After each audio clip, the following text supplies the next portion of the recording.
We are obviously on peace movement time, starting considerably behind the time that I had wanted to get started, and we've had to change our schedule to deal with the rain, and to deal with the fact that some people have to leave early to catch trains to the west for other reasons. We are going to eliminate the lunch period of time and just consolidate our discussion time, and whenever people need to leave, there will not really be a formal ending to this. It's an ongoing discussion and dialogue, and I'd like to welcome you to New York City, where VVAW began in the spring of 1967. My name is Jan Barry, which is my pen name. My full name is Jan Barry Crum, which the FBI will tell you on those files back there. And at other times they referred to me as alias Jan Barry, who worked for CBS News and wrote for the New York Times and the Washington Post and other subversive activities. I have to tell you that we have a very complete archives in the FBI headquarters in Washington, I understand. I've seen quite a bit of it. Can you hear me, or you need to? Maybe you want to sit a little bit over this way also. Can you perhaps, huh? The light's too bright? Anyone else having a hard time hearing? You may want to sit down much closer, because as people speak, we need to be able to hear each other.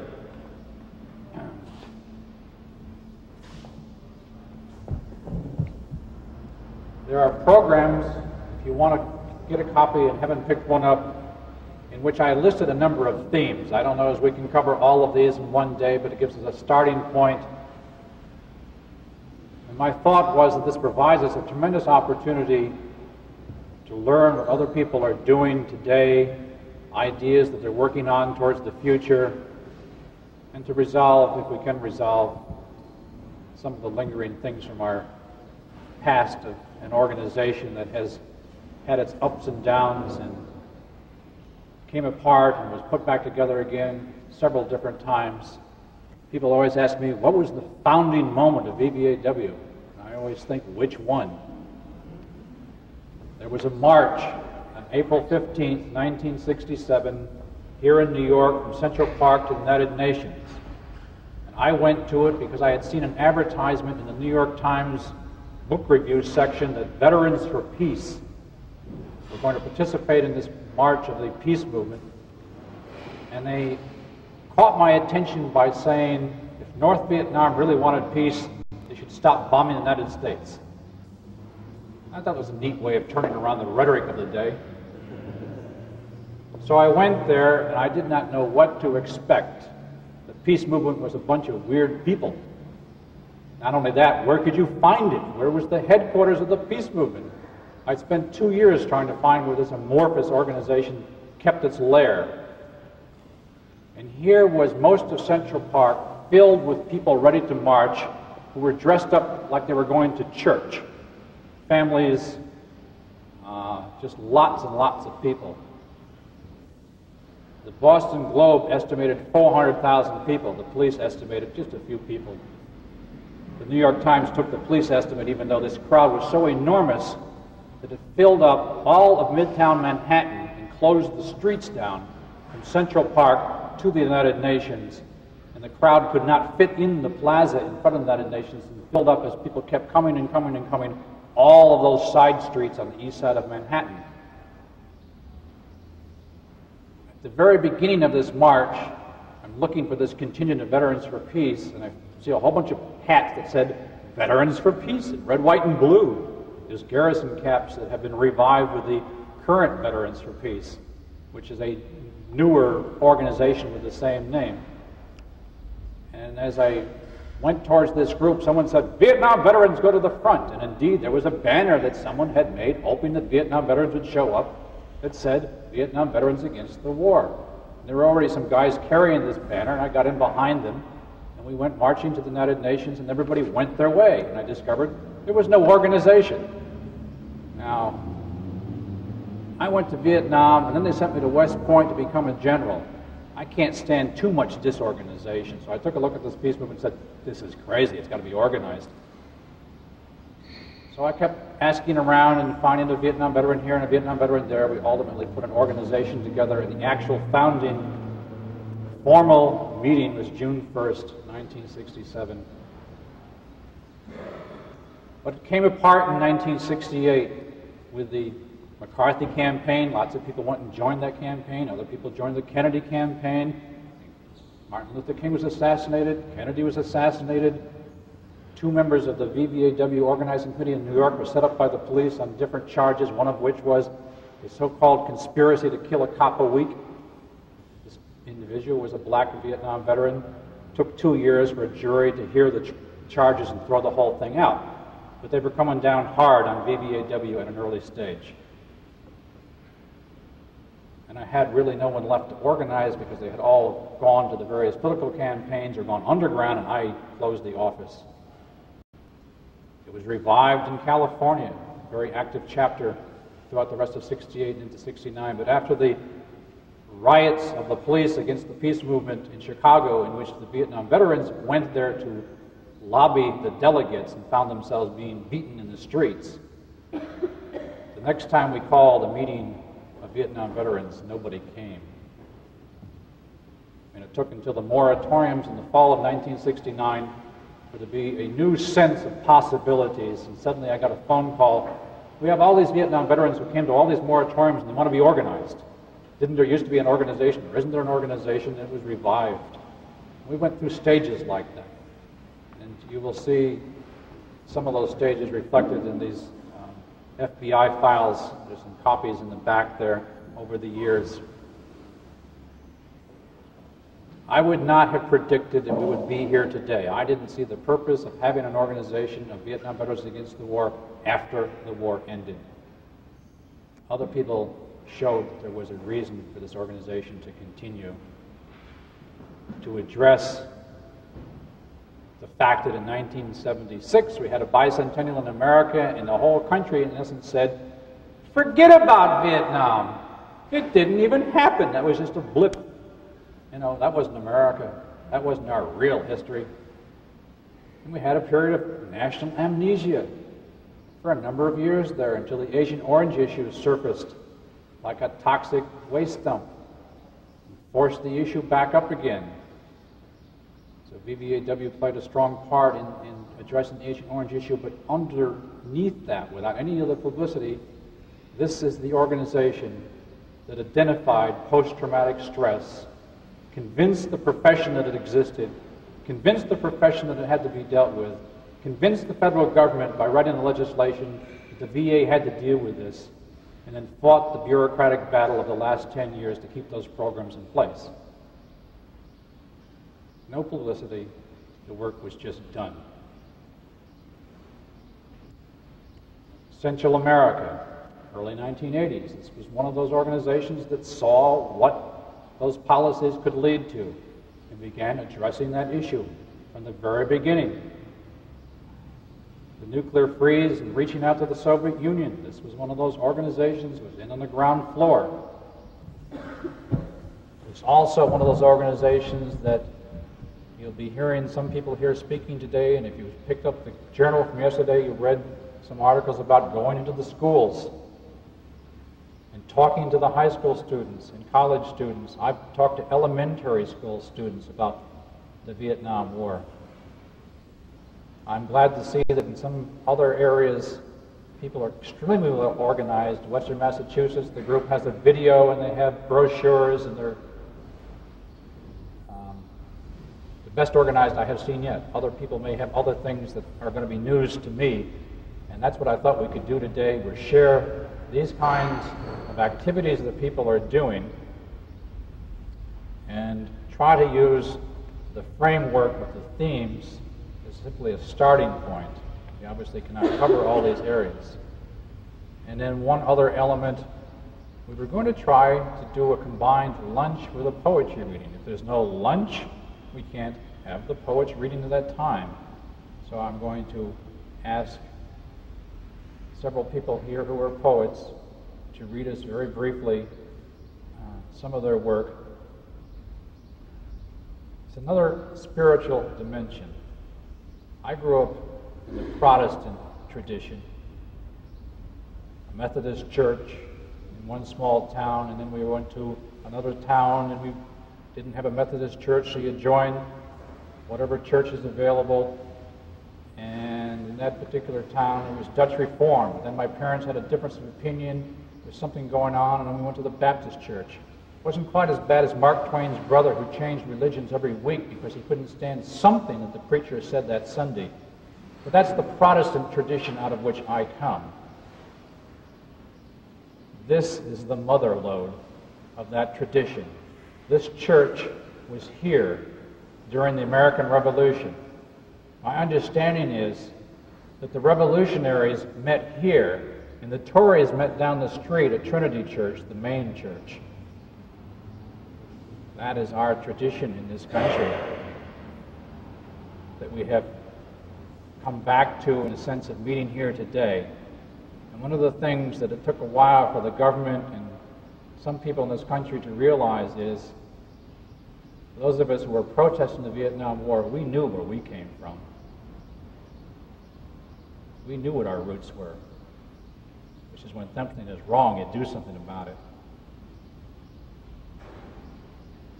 I'd like to ask Bill Earhart to start us off with a couple of poems.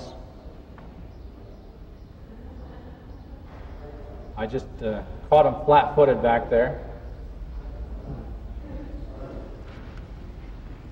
If you don't know Bill, he's from Philadelphia.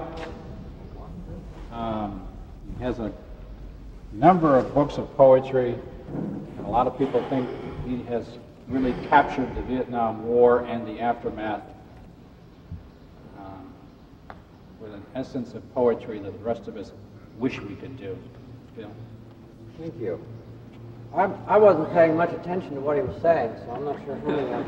I'm going to read one poem. Is that okay? Because it's been a long weekend. If you're feeling like me, you don't want to hang around here too long.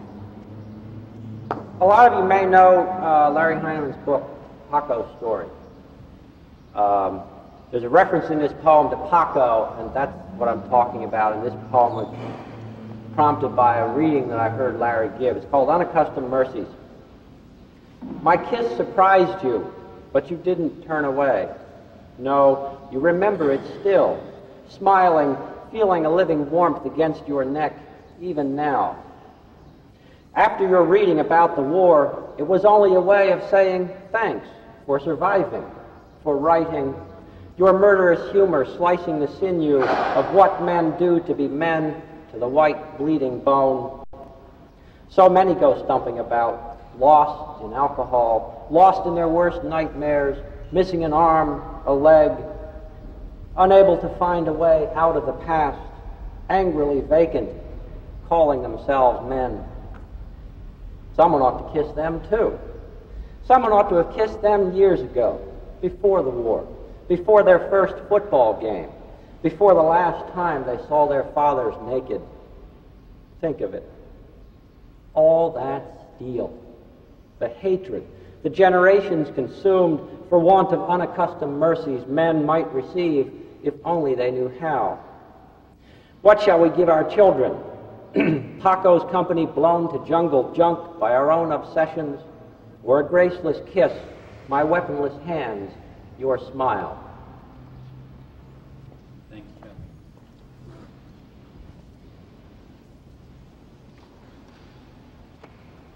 The first theme area that I wrote down here dealt with wounds of war and war's aftermath.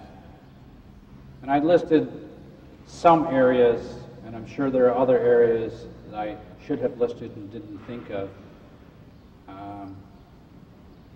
I'd like to ask Jack McCloskey to give us an overview of where things are now and where things are headed. Jack was one of the people initially involved with the VA program of the outreach centers.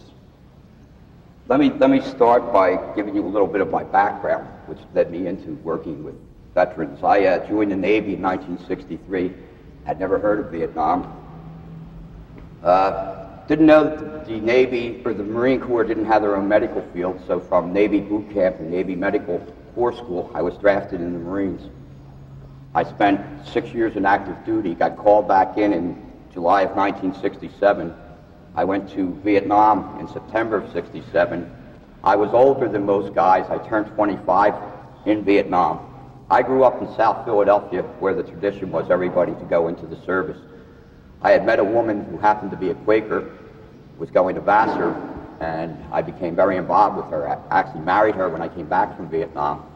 So when I went to Vietnam, my feelings about the war had changed. But feeling that I was a medic, I did not carry a weapon over there. But it was my war, it was my generation's war. I wanted to see, and I think every male has this, whether you are a coward or not. I did not kill Vietnamese, I killed Americans by ODing them on morphine. Till this day, I still think of that. I don't think any of them would have lived, but it was something that I did. As a medic in Vietnam, you not only had to deal with the physical, but you also had to deal with the psychological. Guys getting Dear John letters, guys seeing their buddies getting wasted, guys wasting people themselves. One of the things that I felt that, for me, was untraditional in most families was, in the family that I grew up, it was okay to laugh, it was okay to cry. And I remember when I first went to Vietnam, the first guy I treated was an 18, 19-year-old kid that stepped on a bouncing Betty, and I remember running up and him saying, "Doc, Doc, I'm going to live, ain't I?" I said, "Sure, babe," and I held his hand and he died. And I cried, and I cried, and I cried. So I got to the point where I couldn't cry again. So I got to the point where I'm saying, I'm going to stand up in a firefight and end this all. I got wounded twice over there. I came back, and one of the greatest gifts I feel that Vietnam Veterans Against the War gave me, in 1969, when Kent State and everything happened, I heard about this group. I started forming a chapter in San Francisco, and VVAW gave me the human dignity to be able to cry again. And I want to thank Barry and Shelley and the rest of the people for that.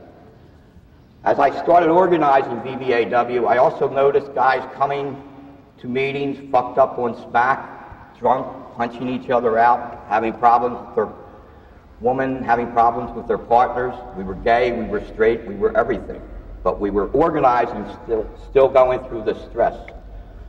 I got in touch with Jack Smith, Florence Pincus, Hy Shatton, Robert Lifton here in New York City, and before I met any of them, I spent about 6 months on the phone talking with them. How do you do rap groups? And we started rap groups. Of coming out of that, facing your fears and working through your fears as being twice born. And that was started by myself and a guy who I feel is a member of VVAW, a guy named David Harris, who used to be married to Joan Baez.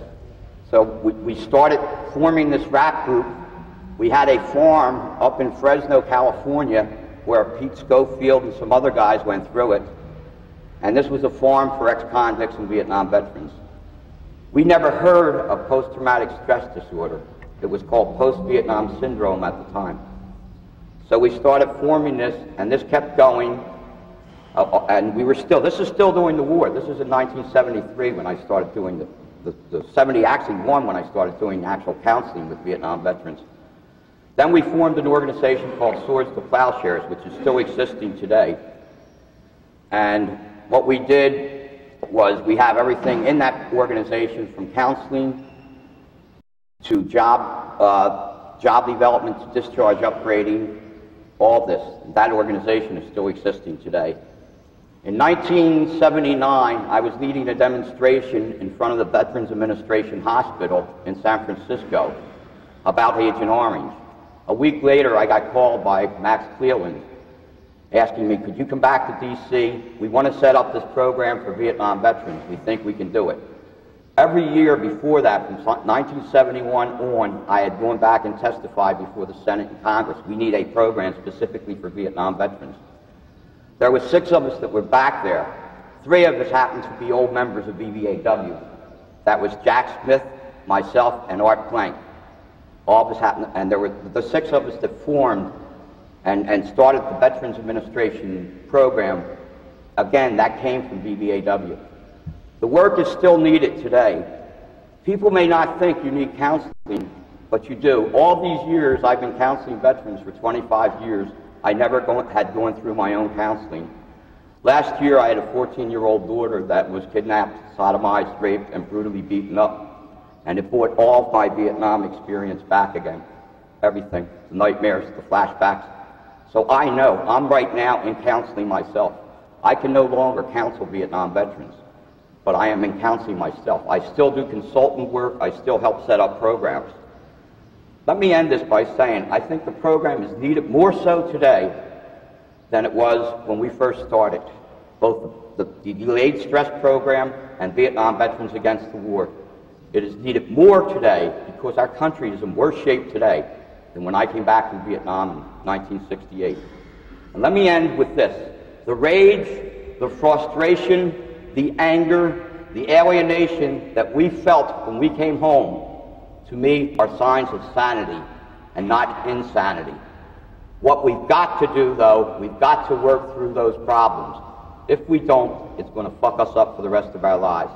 But please remember, you are sane, and you need the counseling, you need that help. But don't tell them that we're crazy, because we're not. If anything, we are one of the sanest groups in America today.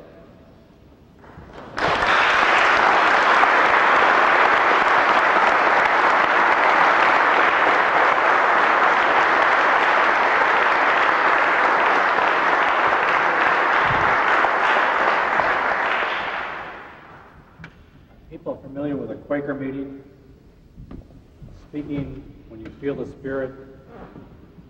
If we can follow that sort of format, if you want to react to something that Jack has said or another speaker said, would you mind standing and speaking from where you are, which will save us some time, and we have a directional microphone here that I think the technical crew can deal with.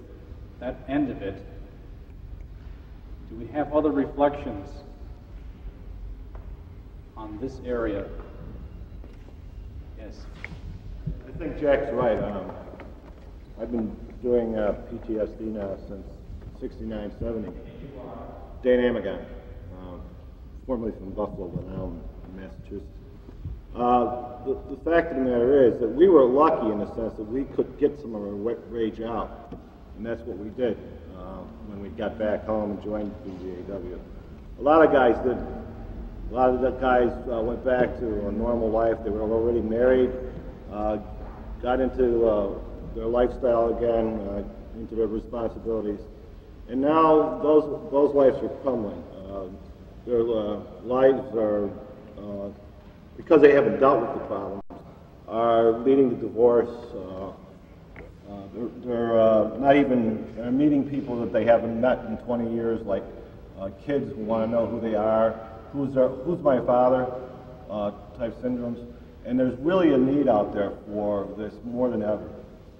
And the stories, I'm sure that Jack has known, and the stories I hear every single week are stories of real pure torture. And it is rage, and Jack's really true. It is rage that these guys have never experienced, that has really disrupted their whole lives. So it's very important that we continue this struggle.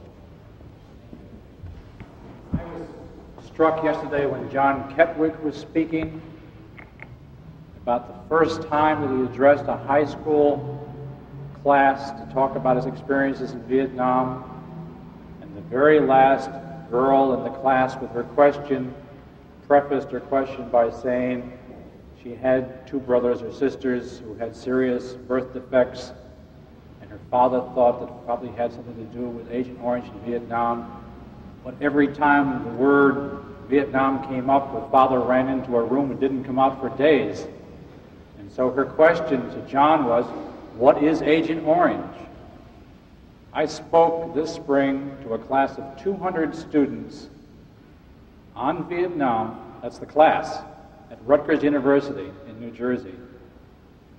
And I asked my usual question, how many in the class have relatives who were in Vietnam? A lot of hands go up. How many of those fathers or uncles or other relatives who were in Vietnam talk about Vietnam? And almost no hands go up. This is still true.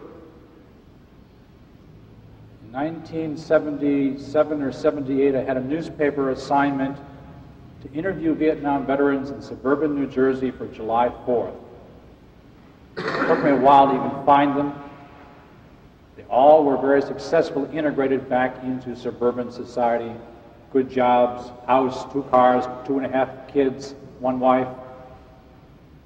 And every single one of them said, "You're the first person in 10 years to ask me what my experiences in Vietnam were and want to listen." This time. I find it hard every time. I found it hard to deal with coming to this weekend. How can I deal with 25 years ago now in my life? I'm 49 years old. I just graduated from college on Friday with a BA after all these years. I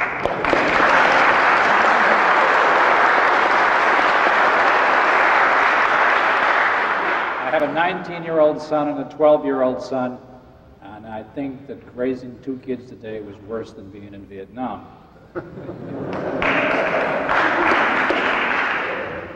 And there's no medal.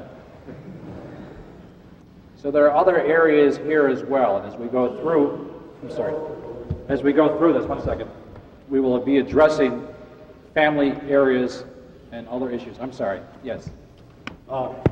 You know, you're talking about your son. My daughter, who's a freshman in college, had a paper assignment to do some creative essays. And she did one of the essays she did was on her father, a Vietnam veteran. And, you know, my daughter and I have never really talked about it, although I really have tried to talk to her about it, but she's always said, no, I don't want to talk about it, and I don't want to get into the emotions. So she did a creative essay on Vietnam, and I mean, I read it. She sent it to me, I read it, I cried. It was so touching. But it was interesting that in her creative writing class in college, I think there's 160 students. 47, they pass these papers around to all the students, and they can express feelings to the person who wrote it. She got 47 letters from students in the class who said, "I wish I could talk to my father about Vietnam, too." So a lot of people out there. Please identify yourself when you speak. My name's Tom Wetzler from San Antonio, Texas. I joined VVAW in 1970 after I read a press release about Operation Raw. I had just come back from Vietnam and was operating on a GI paper, military left in San Antonio. I suppose what I'm thinking about is wanting to put out a dilemma that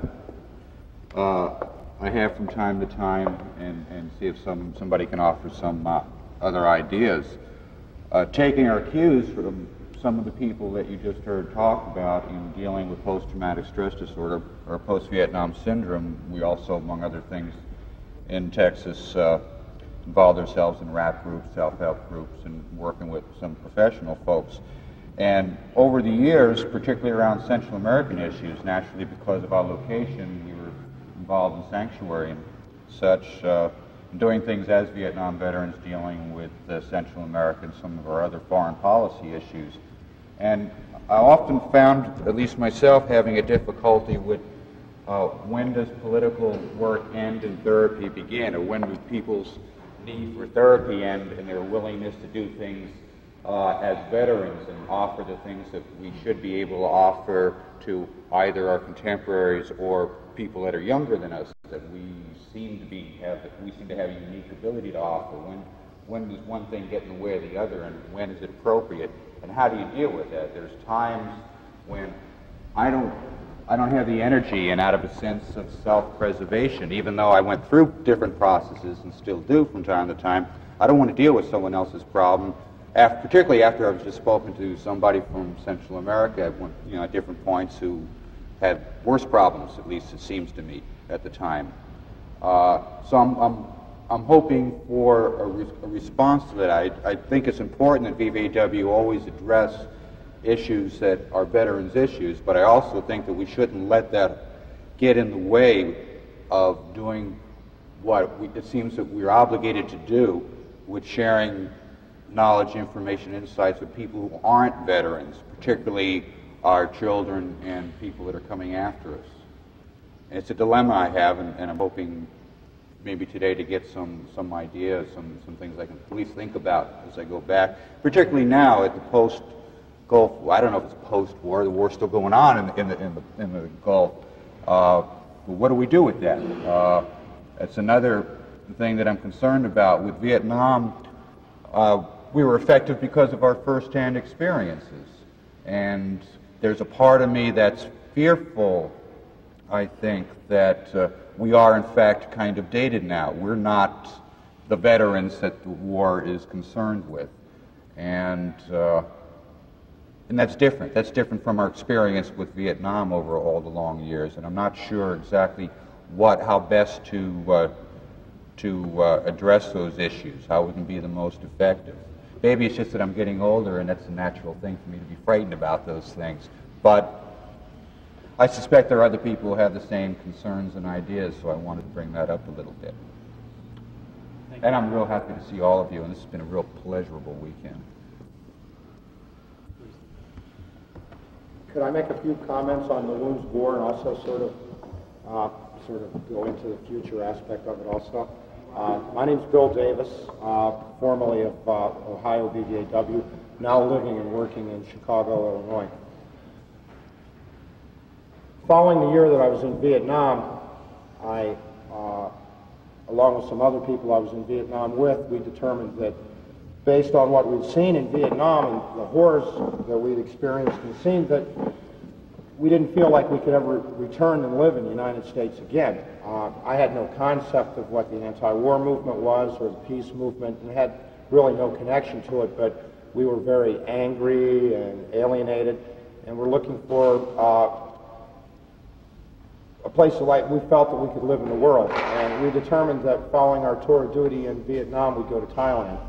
And in a sense, it was sort of like a brief respite. We formed our own sort of peer support group, became actively anti-war as active duty GIs to the point of like distribution of literature, no overt sabotage, but definite work slowdowns, and we ran an underground radio station out of the barracks, which turned out to be the best radio station in the area. The hardcore reality crashed down on us when the Air Force wouldn't, they were giving everyone early outs, but they wouldn't give us early outs, and they wouldn't discharge us in Thailand, and we were all split up and sent back to the United States. And after being in Asia for 2 years in two pretty unorthodox military units, I was assigned to the Strategic Air Command in Ohio, and that was the beginning of my downfall in the military and my resumption of being a human being, fortunately.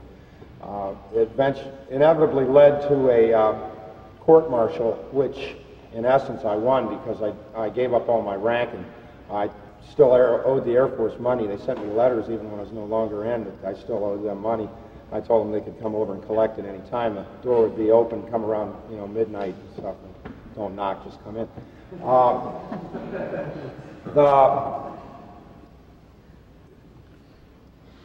I joined VVAW while I was still on active duty at that time, and the events at Kent State had a crushing effect on me, and it raised my anger and frustration to almost a fever point. And that led to my AWOLs and my traveling around the United States, making speeches at anti-war gatherings and helping to close down colleges in Ohio. And once again, I fell in with a peer group, and I began to try to reassemble my life again. After 2 years in Asia and 4 years in the military, the United States was an alien country to me. The landscape had changed. The very attitudes of the people had changed, the way that young men related to young women, and the attitudes of young women were an entirely new alien thing to me. It was an entire new mountain that I had to scale. We slowly began to piece our lives together, and through the peer group and the work of VVAW and our own, we didn't have formal rap groups, but just our meetings became those sort of things. And gradually, we found the outlet through our activism, and we found a way to control it. It's not that anyone has ever totally healed. There were a number of years after the nightmares ended, and things went on that I have this fear of like getting in some kind of confrontation where my whole world would melt on me. But I found that there was definite strength in activism, and as you continued to do work and move on, that you got stronger and found the more, and we all found the more we talked about it, and the more that we took action, the stronger people we became.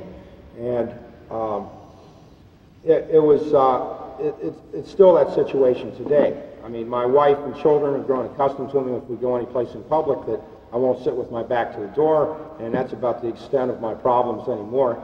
But we're continuing to grow strong in our activism, and we're continuing to do our work. And every time that I speak at a grade school or a junior high school or a high school or a college, I become that much stronger, and the young people become that much stronger through our work. And my wife is a teacher. She networks. We find just an unlimited number of teachers in every level of education that are teaching about the war. The war in Vietnam has become a major course in a lot of institutions.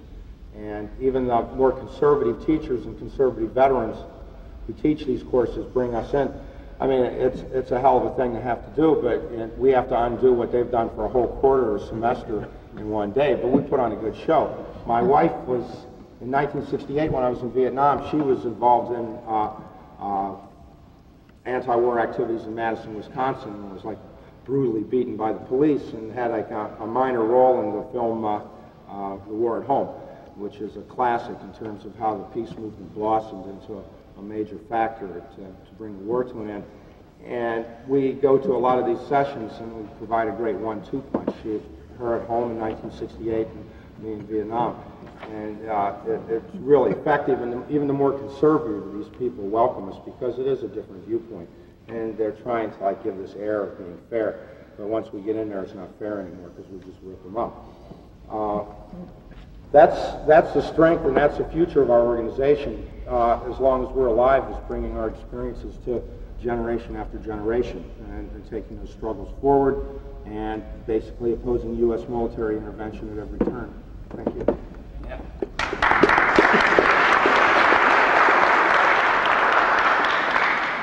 My name is Matt Beaker. I'm the founder and coordinator of the Vietnam Veteran Approach Group at Brooklyn VA Medical Center. We are an organization, a therapeutic community founded by veterans and run by veterans. When, as most of you probably know, it wasn't until 1979 that post-traumatic stress was even recognized by the psychiatric community. Until that time, it wasn't even listed in their Bible, the DSM-3. At 1979, we were finally given a diagnosis and finally were recognized by the Veterans Administration as having to recognize and accept responsibility for what veterans were suffering. Established ourselves and have now become recognized. We have our overview on file with the VA, and it's a program we hope is going to be started over the country. We have now about 650 veterans who are active, and we feel we're still fighting the war, yet our war has not ended. We are constantly struggling for survival. We are constantly dealing with VA cutbacks and VA, not that they support us in any way, they do not, but they allow us the space, and they've incorporated a program, their post-traumatic stress program, to go along with our self-help hooch group.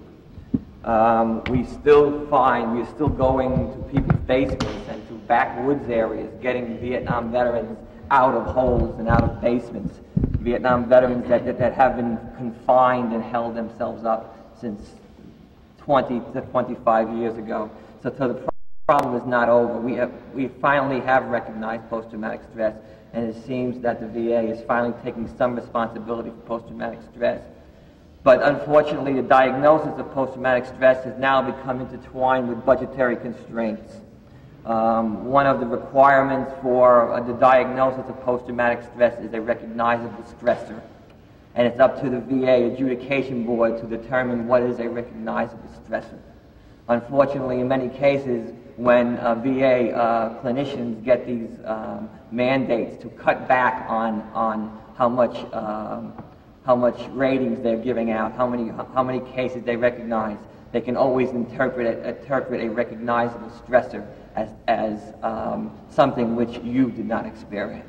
Experiencing rocket attack or a mortar attack or a small arms incursion or a sapper attack can easily be said not to be a recognizable stressor. Being in country for 13 months or 12 months under hostile conditions can easily be said not to be a recognizable stressor. So post-traumatic stress diagnosis is being manipulated and it's being bastardized by a bureaucratic financial wizards who are trying to cut back on the money. Also, a lot of our problems, a lot of our people are suffering from related problems now, substance abuse. Many of our people are HIV positive now because of their substance abuse. AIDS problems among Vietnam veterans are skyrocketing. Recently, a few years ago, the VA opened a new veteran cemetery out in Riverhead, Long Island. It was scheduled to be mostly for World War II veterans and Korean War veterans. It's about 50% filled right now, and 90% of that 50% is Vietnam veterans. We are burying people. Since January, our group alone has buried 16 Vietnam veterans. So the war is not over. And I just wanted to bring this to your attention, that, as you well know, that the fight goes on, and we must not let them, not let the financial bureaucrats step in and stop. This is healing. We still have people jumping from the Verrazano Bridge. The war is not over. I recently met with a bureaucrat from CO, as he said, central office with the VA in Washington, and the rhetoric they spout is nauseating. It's the same rhetoric we've been hearing over the last 10 years. And if we lay back and get comfortable and let these psychiatrists and prescribe their medicine. By the way, the psychiatrist's cure or treatment for post-traumatic stress is Thorazine and whatever. They keep people watching in place. Eliminate the problem by stoning out people. So you just substitute one self-medication for a medication prescribed by a psychiatrist. There's no sincere effort except when we fight for it. And the fight has to continue.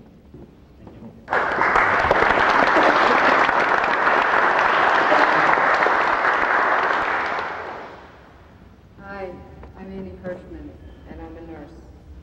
And I got involved with VVAW not because I'm a nurse. I probably stayed involved with VVAW partly because I'm a nurse. I first got involved with VVAW a long time ago, and it struck me then, and it struck me last night and yesterday, and it struck me when the questions were being asked this morning about what do we do and how do we separate the healing process and the therapy from our activism.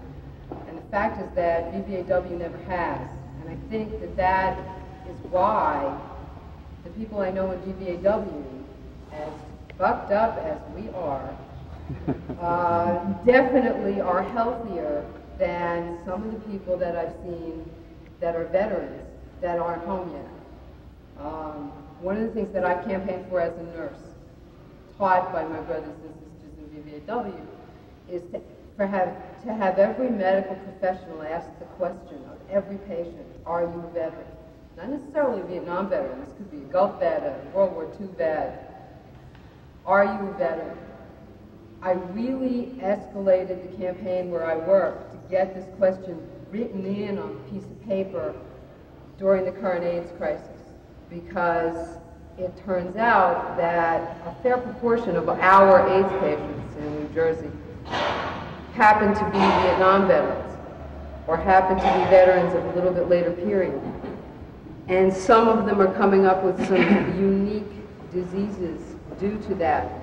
The combination of Agent Orange and AIDS seems to be pretty devastating. But that's not the only reason. Veterans have a unique set of health risks that we can put it in the DSM-3 and call it post-traumatic stress disorder, or we can just decide that as human beings, veterans have had different experiences and need different care.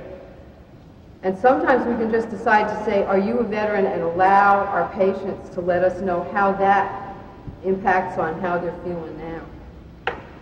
And that's our responsibility as nurses. And I learned that being an activist with VVAW. I think that it's important to remember when we're dealing with people who are homeless, people who are refugees, people that need asylum, and people who are currently dying, and people who have problems that right now today seem much more acute than the problems of a vet who's been home physically in this country for 28 years. We also have to remember that a whole lot of vets haven't come home. I'm married to a wonderful guy who doesn't happen to be a veteran, but having been married to me and having had Wacky Jackie stay in our house for a while and various vets come through, he's been sensitized, and he has even been able to say, "Are you a veteran?" to patrons in his bookstore.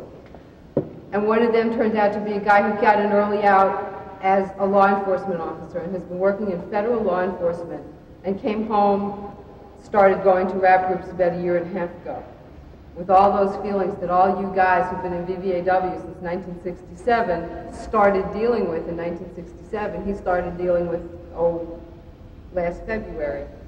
I met a doctor, brilliant man, very familiar with post-traumatic stress disorder on an intellectual level. He can write a book about it. As a matter of fact, his book will be coming out about post-traumatic stress disorder and public health. And he started coming home himself last year, when another friend of his dragged his butt back to Vietnam and forced him to face the fact that those feelings he thought he didn't have can't be ignored anymore. I think that, in answer to the question that was asked before, the reason that VVAW exists is partly to help the veteran come home, partly to help us do rap groups, and mostly to let us realize that the activism is the only therapy for post-traumatic stress disorder that's going to keep us relatively sane. It's the only therapy for anything that ails this world. And I think that if we can get the young people into activism and into fighting and looking at justice issues and being conscientious now, maybe we won't have to fight any more post-traumatic stress disorder afterwards.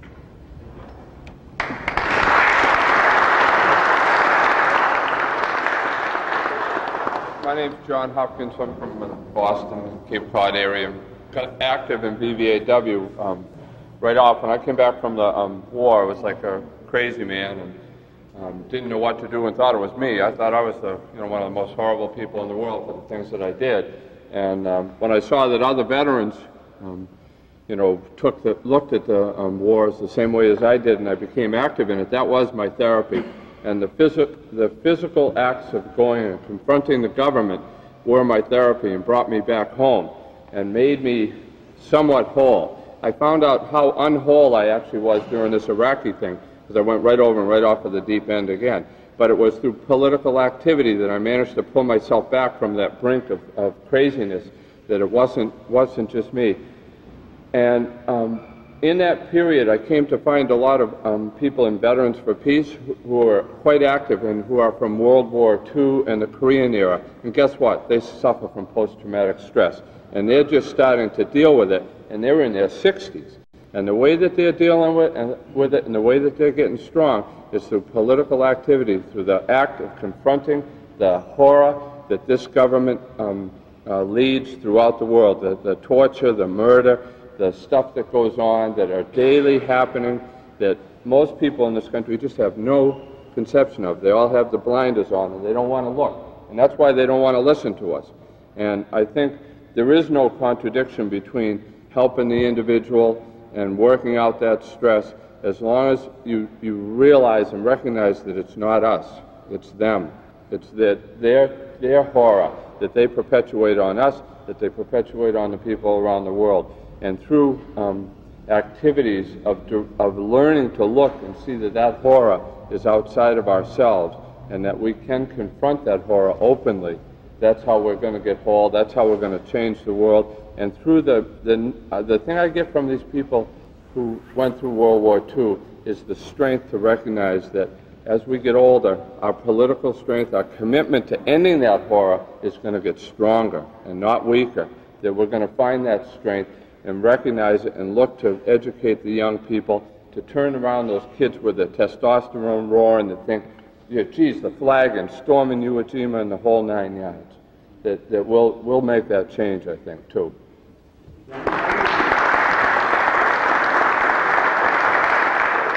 Could I just make one important point, because I heard a couple of guys say it. I don't think any of us should feel guilty to take a break from being activists.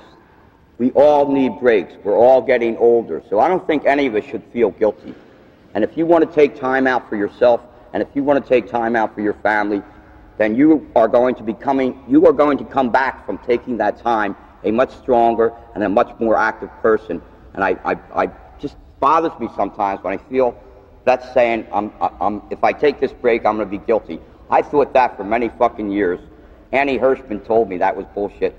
And that's why part of my feeling of getting stronger is because I have taken a break, and now I am becoming more active. And I think we all need to recognize that we have to take care of ourselves before we can take care of others.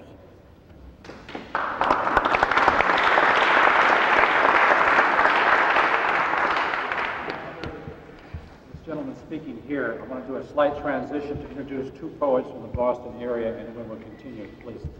My name is Jim Murphy. I got involved with the VVAW when I was at the University of Maryland. I heard that there was a bunch of crazy vets who were angry that we're going to have a demonstration right next door in Washington, D.C., so I had to go and see what was happening. That was 1971. And just to reiterate and add to what you're saying, I now live in Rockland County, north of here, and we have a member in our Veterans for Peace chapter, Al Warren, who has a very important message for everybody. He was probably one of the organizers of the first march that you went to.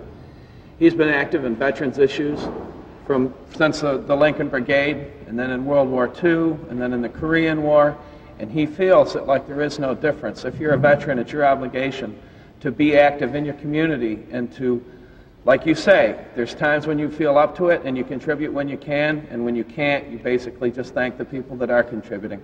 And I think it's essential that we continue on the course, and I want to thank Lori Sandow and the organizing committee here for putting this together, because this is the kind of thing that has to happen. We have to do this in order to get the energy to go back and start again tomorrow to keep the work. Thank you.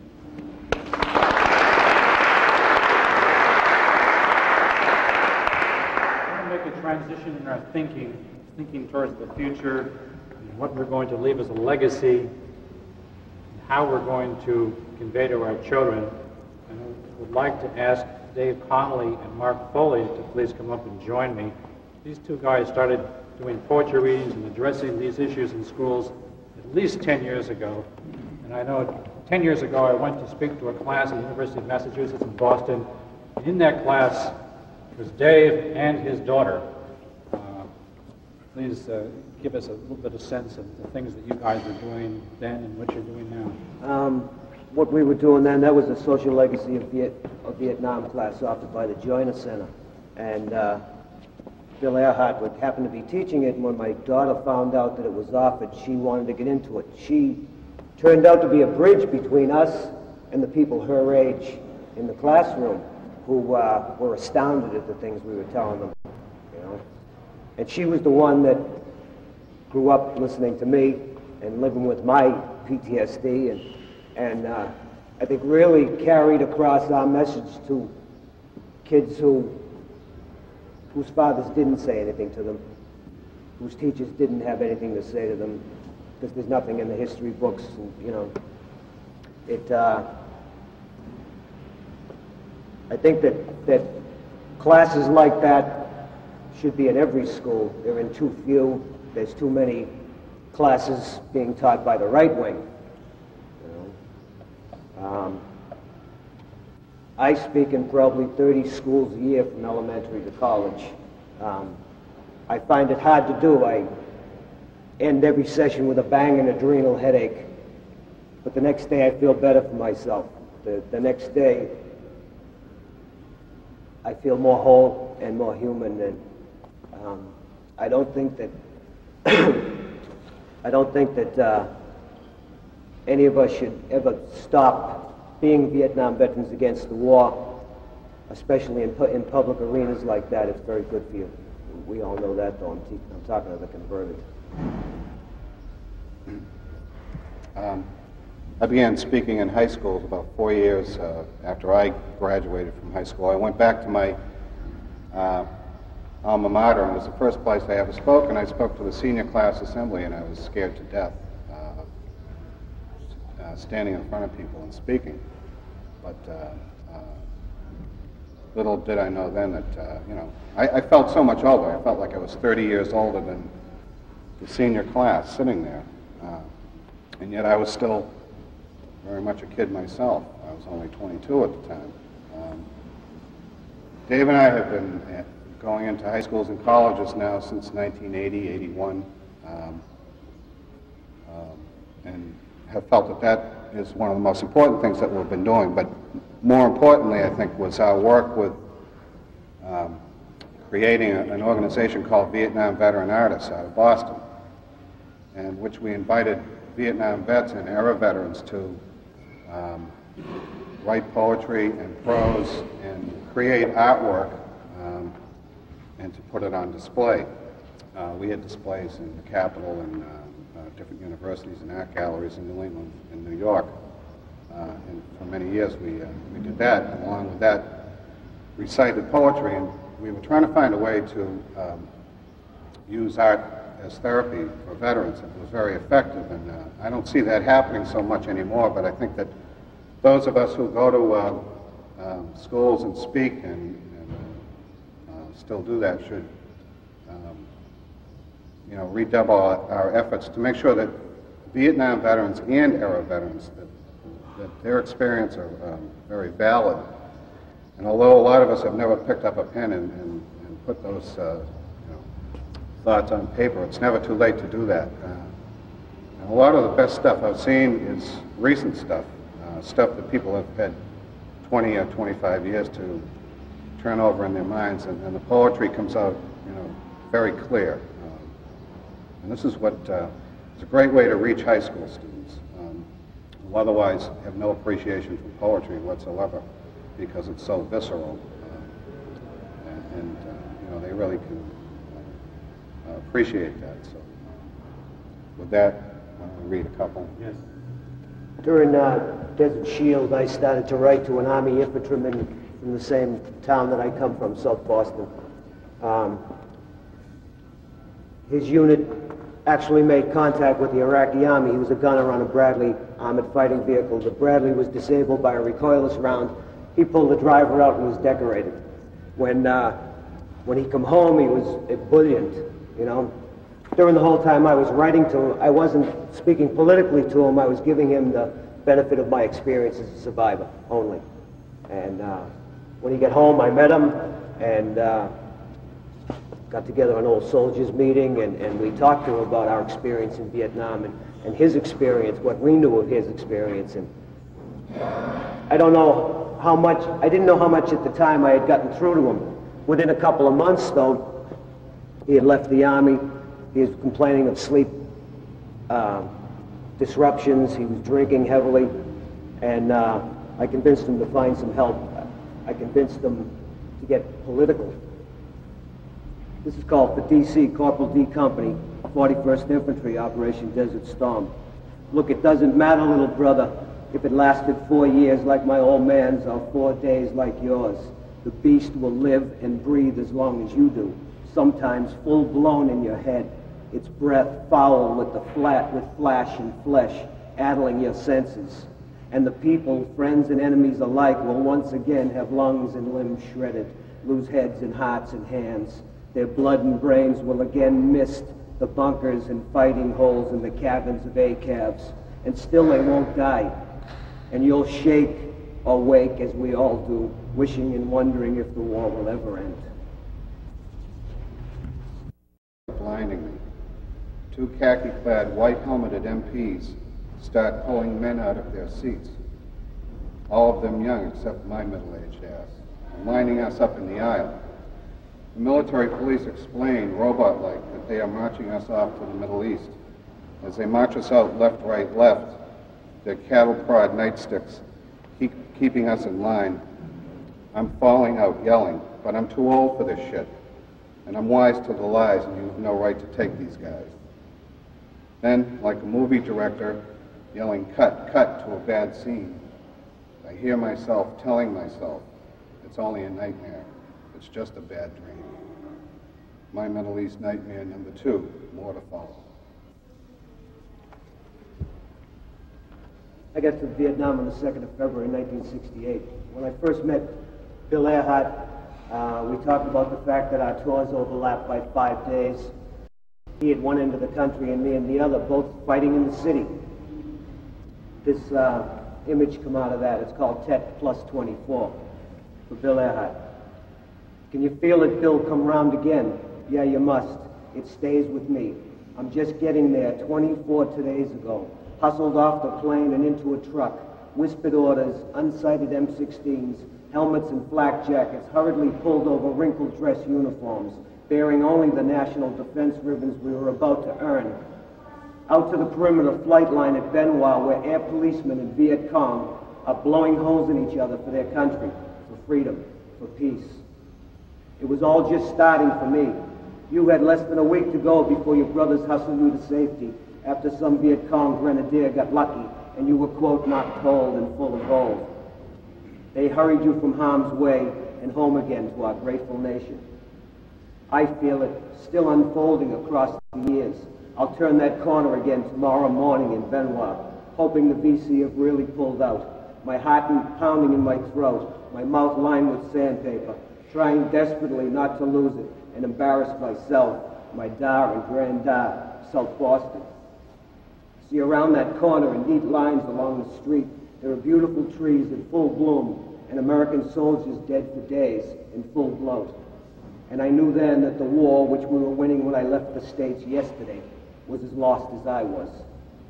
But what can I tell you who sat under the hammering guns at Contien, only to be dusted off from the meat grinder at Way City where dead Marines festooned those ancient streets? I'll tell you to keep talking. I'll tell you that I'm here ready to stand beside you, to give witness with you, to hold your hand, to guide your back. We can't fill the holes in our bodies or our souls or our generation with mere words, Billy, but we speak for more than just ourselves. They sent us to see too much, and we lived. Speak for the dead we didn't have time to stand and weep over, for all the dead, on all the trails, and all the paddies from both sides.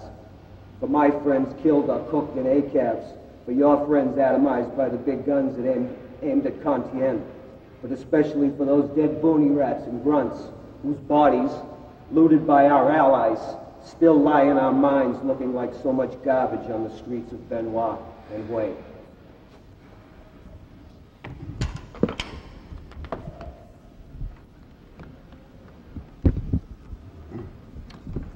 This is titled Little Man Perez. On any given night, you'd find Little Man hanging out on top of the sandbag bunker between the tin roof hooches, tape cassette locked and loaded on Santana or other Latino tunes. Little Man Perez was one of the president's Project 100,000, whisked off to Chicago streets, ill-trained and sent to fight a different war. He drank obesitol, a French-derived over-the-counter concoction of speed, at the rate of 2 bottles per day, which gave him this street wise guy attitude and even sharper edge. He wore his chip on the shoulder, proudly, like an epaulette. But he'd always say to me when I told him where to go, with that wide, tight, white-toothed smile, "White boy, you don't know nothing." Thank you for saving my life.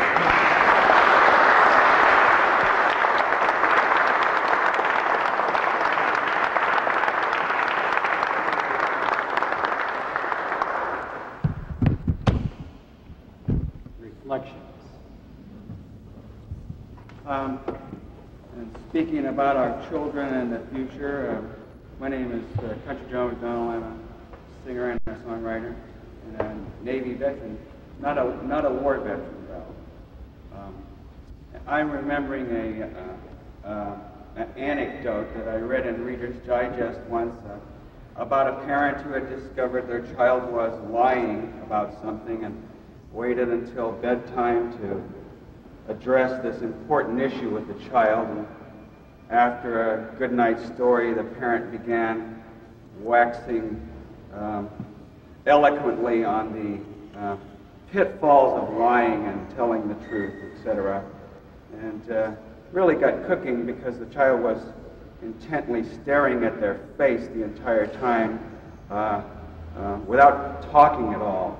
And after this speech on honesty and truth was over with, the child looked up and said, "Daddy, how many teeth do you have?"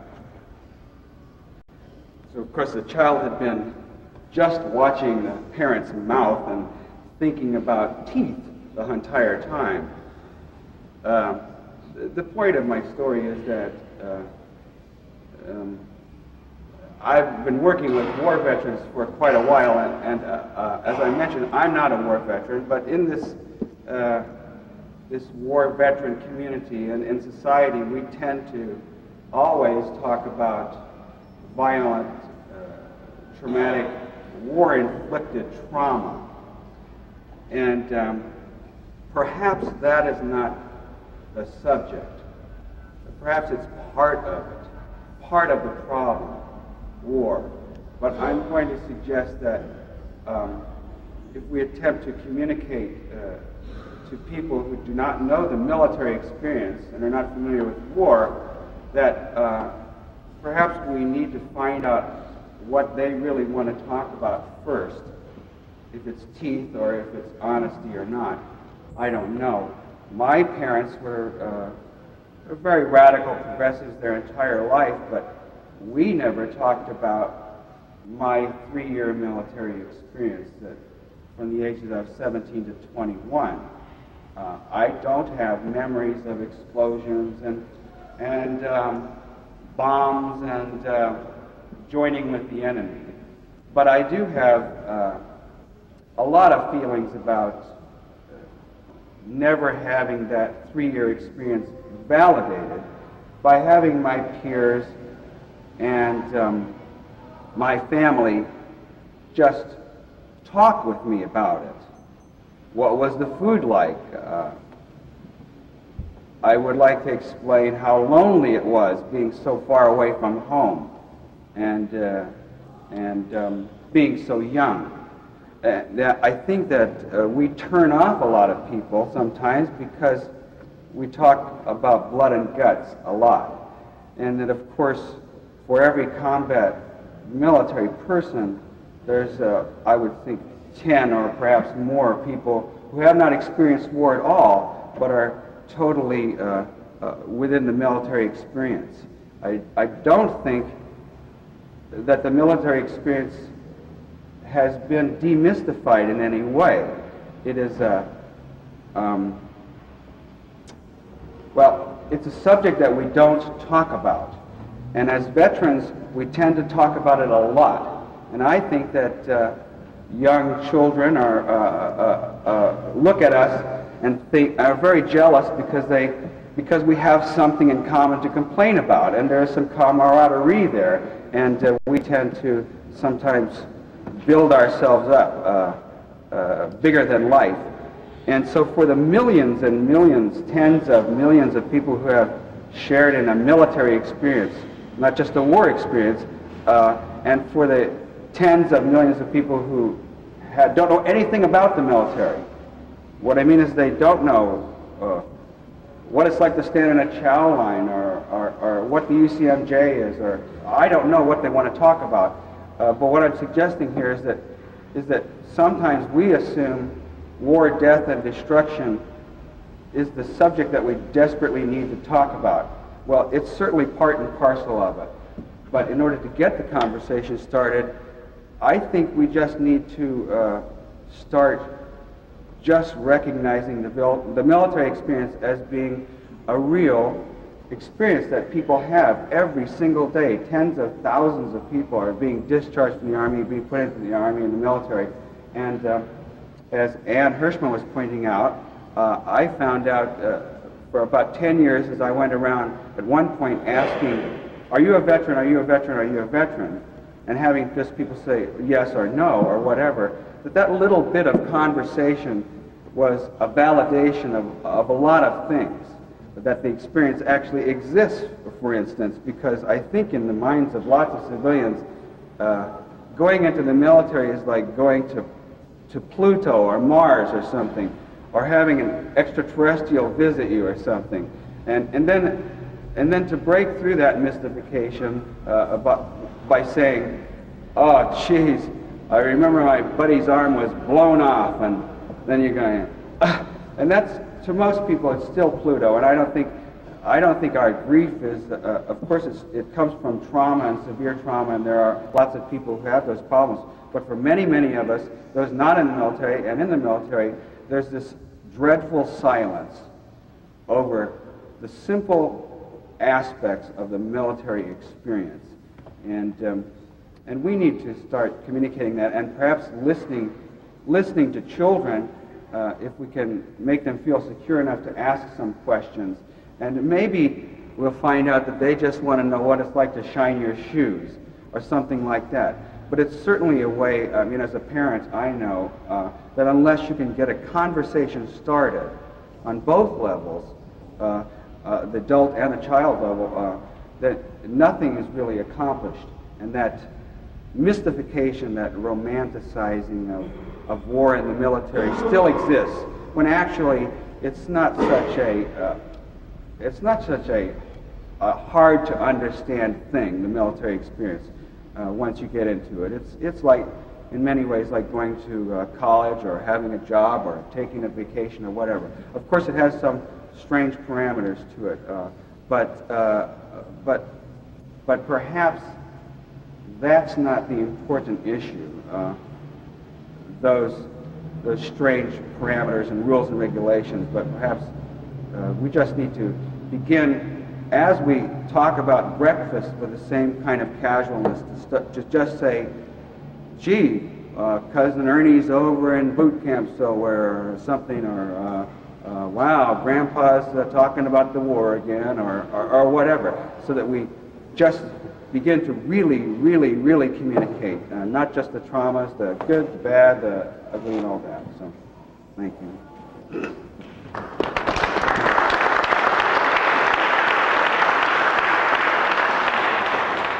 Can you still hear in the back? Are you able to hear from the back row? Other reflections? Yes. It wouldn't be so far back. Any other Vietnam veterans, I want to say I think the organization and the other veterans who spoke out against the war really helped me overcome a lot of alienation, a lot of isolation. And I was lucky enough to be sent by Vietnam Veterans Against the War to Italy to represent this organization in 1972. And I'd like to respond to a couple of the really good things that have been said this morning. Part of it, mostly a book list that I got to recommend, but one of the people that I ran across when I was first trying to deal with Vietnam was a Scottish psychiatrist, R.D. Laing. And his part of the thing that I took away from him was that in an insane situation, maybe the only sane response is a type of insanity. Well, I believe we have been living in the post-nuclear age has been an insane situation. The willingness and the acceptance by our society to contemplate the mass destruction of millions of human beings or entire societies is madness. That it's a break from humanity. One of the initial psychiatrists to deal with post-traumatic stress disorder, Mr. Lifton, has had a book, he and another fellow, I think Macuzen, reviewed in the New York Times a year or so ago. It makes a comparison between the Holocaust that happened systematically to the Jews and dissidents in World War II, and the same type of preparatory physical work that's been done making nuclear weapons by this society and other societies for the last 40, 45 years. Anyways, I'd recommend people taking a look at that book And I think all I can say is, well, if you'll find it under Lifton, and it deals with this comparison between nuclearism and the Holocaust during the Second World War. Regarding teaching or getting across to people, college students, high school students, one of the things we used, or I used with some other Vietnam veterans in Ithaca, was the movie Born on the 4th of July. And we all ought to just remember a little bit of the courage that our brother showed in coming out and being active with us at that time. But we used that as the starting point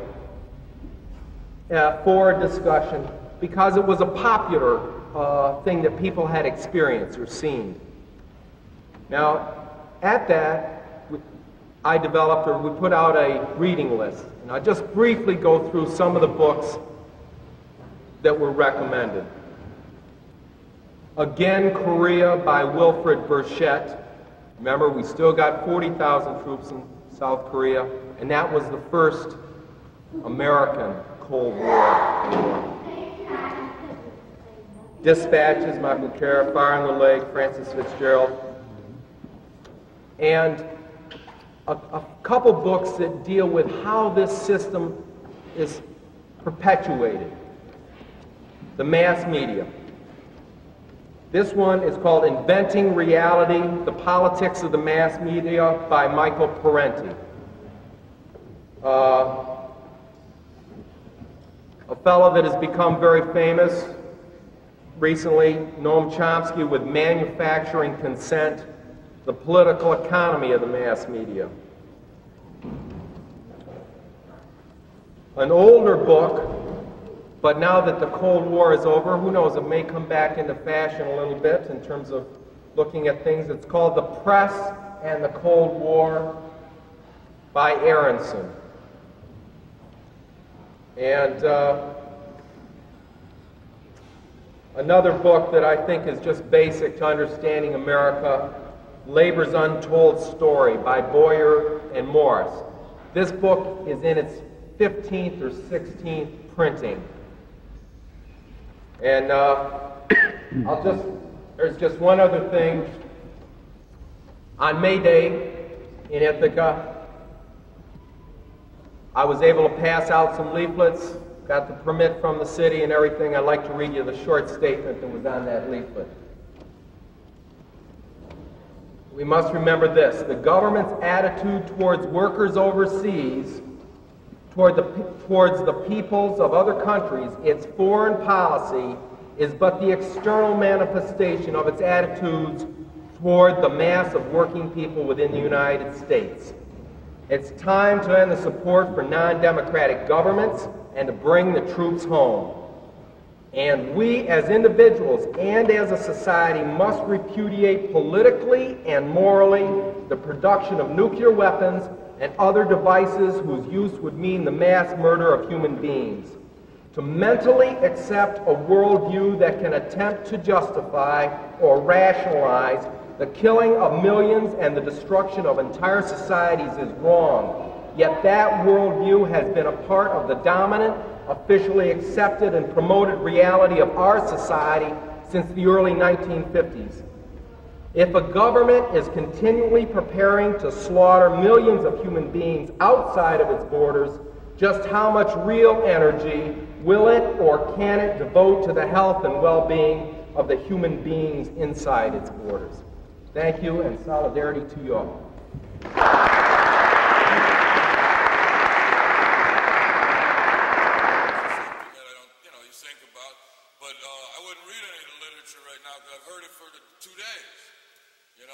Sort of repeating it to ourselves, and then we go back, and then it sort of fades away. We got to get that sense of organization and that sense of unification and energy to do that, because I think that this thing is just going to keep going, and the presidential elections don't present us with anything that you can even argue. Anyone that wants to say I was a vet from a government, you can't argue anything at all about there's something looking good with vets for Clinton, you know? So this is where we're at, and vets for parole, forget it too. So I think that what this thing is really about, and that what we should really grab onto, is that VVAW was part of a real effort for empowerment. That empowerment, what it was about, was trying to be able to have some kind of control, saying this is wrong, and we as people who went there are trying to have something to do as Americans, not as just veterans, as Americans and as people, in terms of trying to have some control over our lives, and that's been what all our struggles have been about, to try and gain some control over our lives. It's an empowerment movement, and a lot of times people don't seem to want to be empowered today, until they get so mad they blow up. So what I'm saying is I think we got to go back with a crusading spirit. We're going to talk about organization issues, I'm sure, later, but I think you have to go back with a crusading spirit. And if there's one word that I think is important to remember today, it's organize.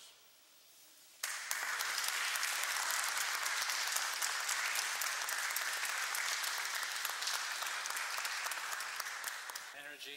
Wow. Where to go to? Thanks, Dave. I needed a charge of that. We all need a charge of that, and sometimes this person is the one to give other people that charge on a particular day. And some days this person needs that charge from somebody else, and that's how we help each other. I'm going to tell a poem rather than reading a poem. It's very short. I went to Vietnam to become a professional soldier. Vietnam turned me into a poet. It's a haiku almost.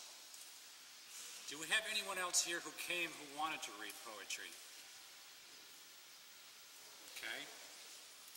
That was your opportunity. I'm just going to sort of get your mind thinking about turning into what would have been the afternoon program, families and war and peace, religion, ethics and war and peace, politics and war and peace, and the institutional brick building of peace, which is what Dave was heading us towards. It does not preclude us continuing to touch upon any of the other discussion areas that we have already done some discussion on. And then we'd have a report out session. It would have been much more organized, like a college conference or something. Then a lot of people said to me they didn't want to miss any of this discussion, and neither did I. And I'm glad that we have done it this way. I'm hoping that people were not too disappointed if we had done it in the other format. Yes, please. My name is Michael Ocean from Chicago, Navy vet. Things I want to talk about are mainly reconciliation, also touch on what some other vets had said. There are three aspects to reconciliation as I see it. It's reconciliation at home, it's reconciliation abroad, reconciliation with ourselves. Like a lot of other guys, I'm a Navy vet, not a combat vet. I don't have any bloody stories to tell. As an active duty, I saw some of the worst aspects, Navy racism, the same kind of language that was used to characterize the Vietnamese. It's the same thing that's used to characterize people of color at home, people of different cultural backgrounds, etc. There were a lot of hassles I had with the lifers, like a lot of other people. One of the most therapeutic things for me, again, as with other vets, is getting involved in politics. I remember in particular going to an Armed Forces Day, or as we called it, Armed Farces Day demo in '72, marching past Great Lakes, past the boot camp up there, and various chants, and I remember chanting, top of my lungs, lifers eat shit, until I was so hoarse I could barely talk above a whisper. So demos and political actions are extremely therapeutic. Additionally, after going through what is essentially, a schizophrenic episode in your life, and that's what I think we can all agree that Vietnam was, I started getting into the history of it. One brother back here talked about books and reading. I got into the diplomatic history our involvement in Vietnam goes back to 1944, at least, dealing with Colonel Archimedes Patty, author of Why Vietnam, when we were actually on the side of the Viet Minh who were rescuing American pilots. That's one book I would recommend. It's put out by the University of California Press. A lot of my reading answered a lot of questions.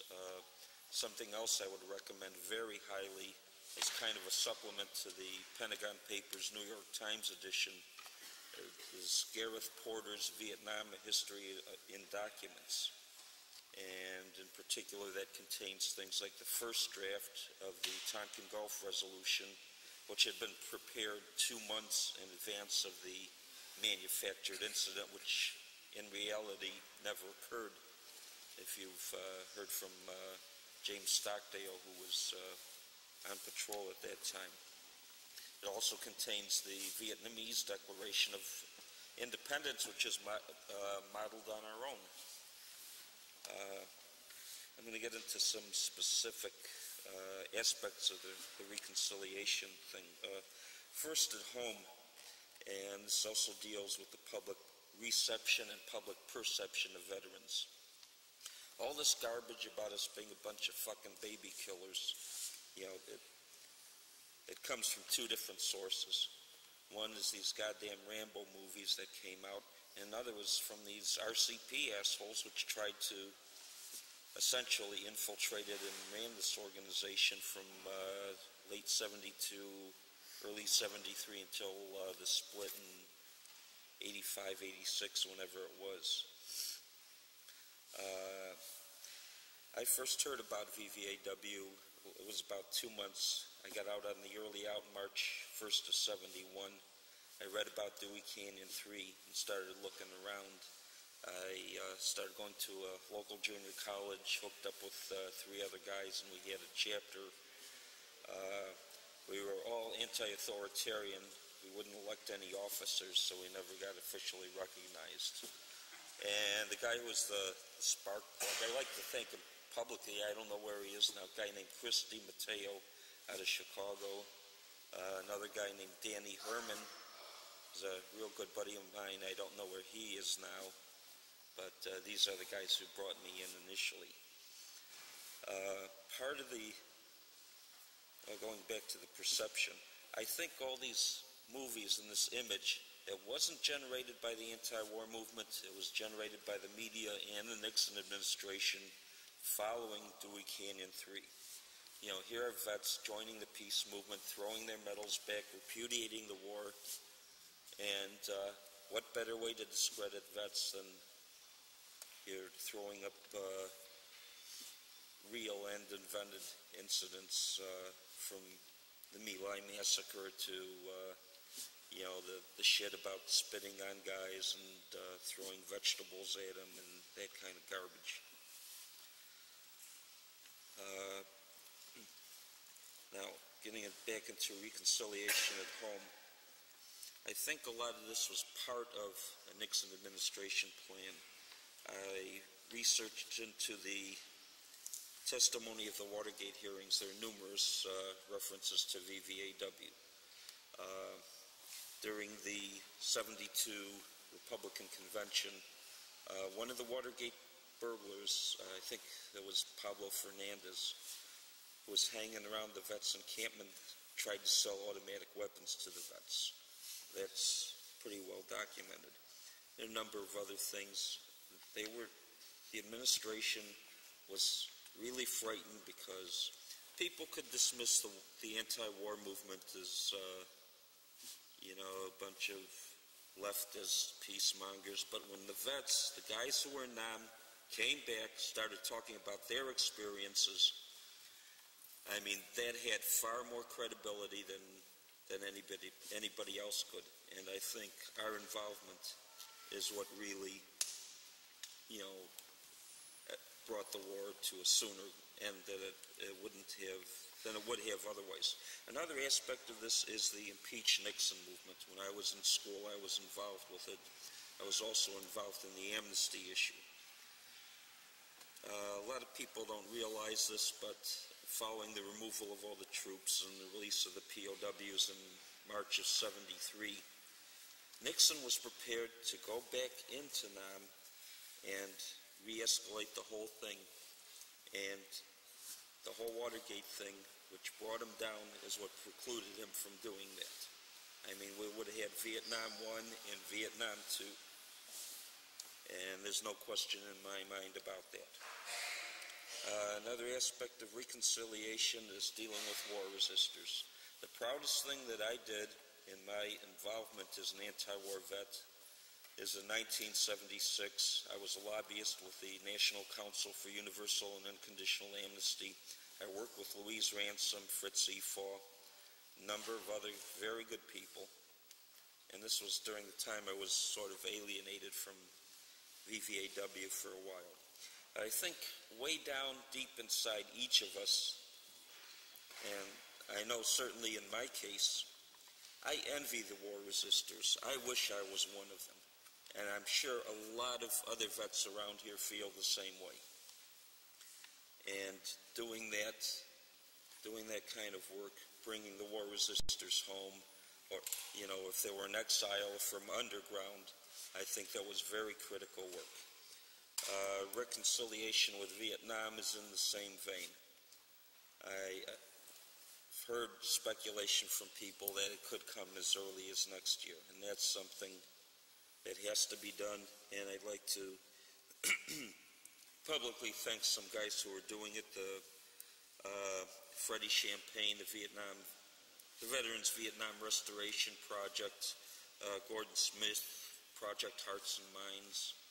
You know, they built clinics. This is extremely important work. People have to realize in this country that, at least the ones outside of our movement, that the Vietnamese bear no animosity towards us. Half the present Vietnamese population was born since the war. And this whole thing, reneging on the agreements, pull out of Cambodia, no, that's not enough. Help find the POWs, the Vietnamese comply, no, that's not enough. This is all part of, I guess, going back to the Nixon administration, try to stick it to the Vietnamese for, defending their country against the invasion, and that's what it was. A lot of Americans would be proud. I know if this country was invaded, a lot of us would be out there in the spider holes and in the tunnels and doing the same kind of thing the Vietnamese were doing. Going on reconciliation with ourselves. We have to work with other veterans groups. I'm active in both VVAW and I'm vice president of the Chicago chapter of Veterans for Peace. Now, the tactics and the focuses of the two organizations are a little different. VFP is a little more conservative. Our chapter is about 3-to-1 World War II vets to Vietnam vets.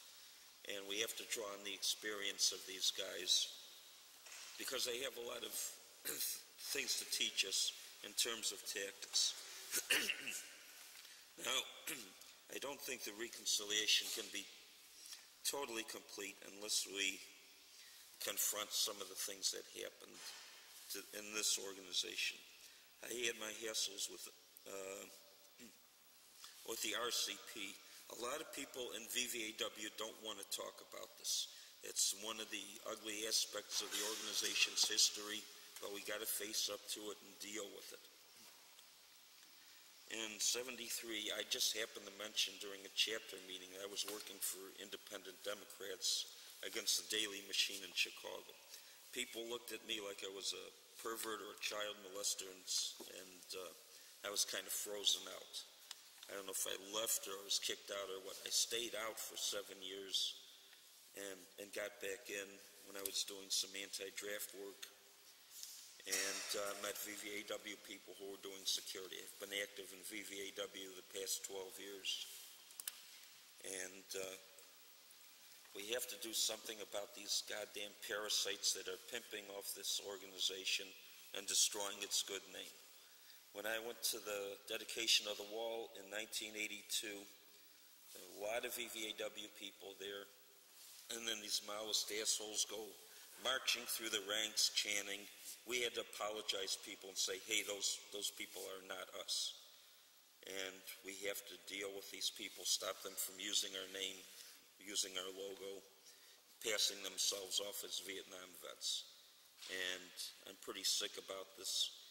And I know a lot of people in the Chicago chapter have complained, and other chapters, it's something that has to be dealt with and dealt with soon. And I guess just in conclusion, I'd like to say, there's the three aspects of this. And I think someday we are going to have a real reconciliation. And I hope to be out there in Joe's place in Hanoi, having a burger and a few beers with a bunch of you guys, and maybe then, the war will finally be put at rest. Thank you.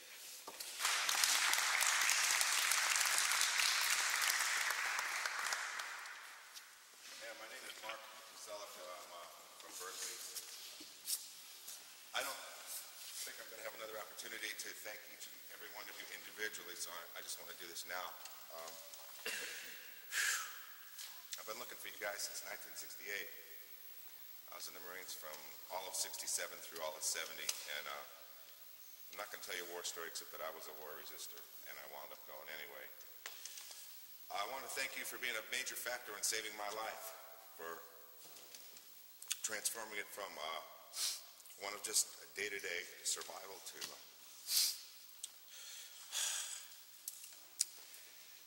beginning to be a regular human being again.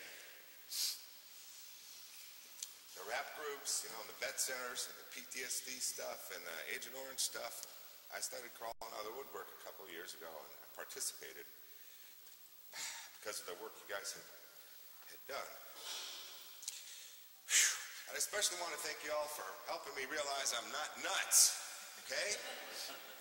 Man, for almost 20 years, I thought I was nuts on account of what I saw and participated in, which basically is what this fellow over here was talking about.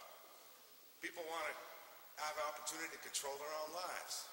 As individuals, as families, as communities, cities, regions, even countries. I love my country. Don't love my government. When I see that, basically in a nutshell what it is we have an economic and a political system that sent us guys over so other people couldn't have the control over their own lives, their bodies, their resources, the labor, and the markets in their own country. And what I hope to do and to participate in doing, because I participate in the Veteran Speaker Alliance and Project Hearts and Minds, is to get the American people, the average American, the silent majority, if you will, to see that a political and economic system that will do that to other people is doing it to the people in this country.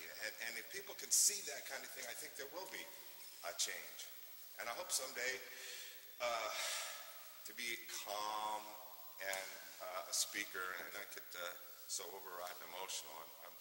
I'm still experiencing enormous frustration and rage and really depressive despair, okay? But I feel connected. You're okay, man. Thank you. Stay connected.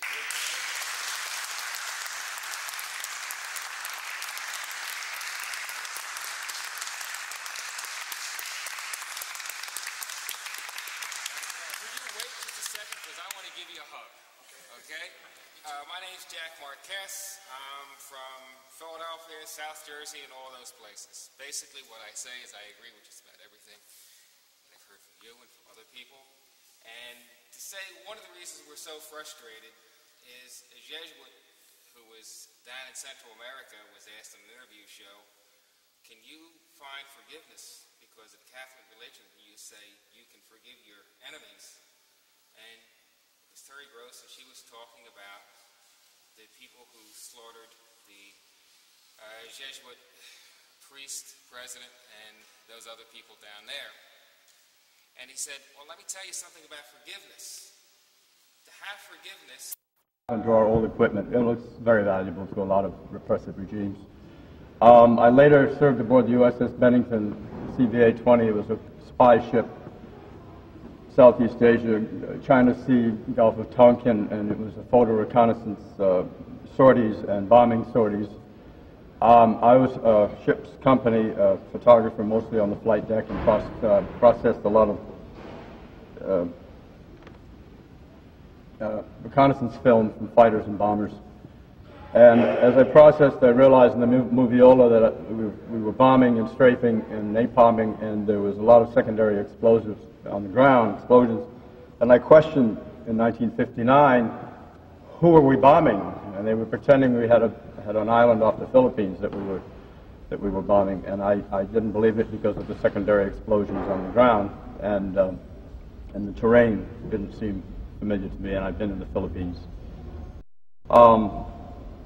What I'm saying is, as we sit here today, there are this kinds of operations going on all over the world. We don't know what's going on in Peru.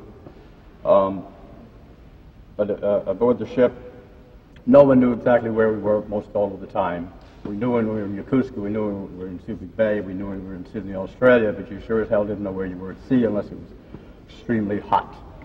And you knew you were, I figured that we were close to Vietnam, probably bombing Laos at the time. Not until the Pentagon Papers came out did I realize I was a Vietnam veteran. And when I met Jen Crum in '67 and David Brom and Carl Rogers, who I really wish had been here, I told Carl, he asked me when I'd been in service, I told him, and he said, where'd you serve? And I told him, he said, you're a Vietnam veteran. I said, no, I don't think so. And then again, I got the history and I read the Pentagon Papers, and of course it started in 1954, really, and when I was over there in 58, 59, it was Edward Lansdale, a lieutenant colonel. What is this about lieutenant colonels? They're awfully vicious. And Trying to be colonels, I guess. So I began to realize that I came home, I was an excellent sailor, great photographer, and I put it to work here in the States. I worked for Union Carbide Corporation in public relations. I studied the Carnegie Endowment, public relations. Then I met Jan and Carl and everybody, and I said, my God, you've got who against what? I said, to me, in my mind, I said, this is a marketable product, Vietnam veterans against the war. I mean, and I thought it would be a real easy deal to go out and convince the public that this war was bad. It was very difficult. And really not until Dewey Canyon 3 did we really get exposed by Nixon and Ziegler by saying we were just a bunch of hippies. A reporter from the AP came down to the mall and collected over 1,000 Vietnam veteran military cards, put it in the paper, and we were an overnight sensation. We had our credibility, and the rest is history. But my feeling today is that our job is to expose these early interventions, to let the people know that we are constantly involved with, as we know, the other third world countries, and early with Iraq, and probably currently with Iraq, who knows. And so to me that has everything to do with engaging global environment and new military threats and trying to stop the next war and teaching peace, passing torch to the next generation. Huh? Continuous. Move us, Shelley, please, move us into that next area, the social issues area. All right. Please. Well, the Gulf War came, and I realized I got pretty much stressed out through VVAW more than I did with my active service. The Gulf War in San Francisco brought us back together. We had meetings of 6 and 7 people. When the Gulf War broke, we had meetings of 90 to 100 veterans, marched in the Presidio, got arrested. And the stress of that was absolutely incredible for me and for a lot of people. But now, I don't know where to go with this except that the homeless vets in San Francisco are just an overwhelming problem and situation that we have to deal with. We have swords to plowshares. the Speakers Alliance, and other groups that are trying to deal with that.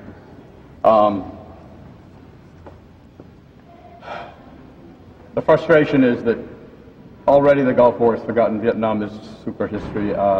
People really don't want to hear about it. I'm HIV, went out for 4 years.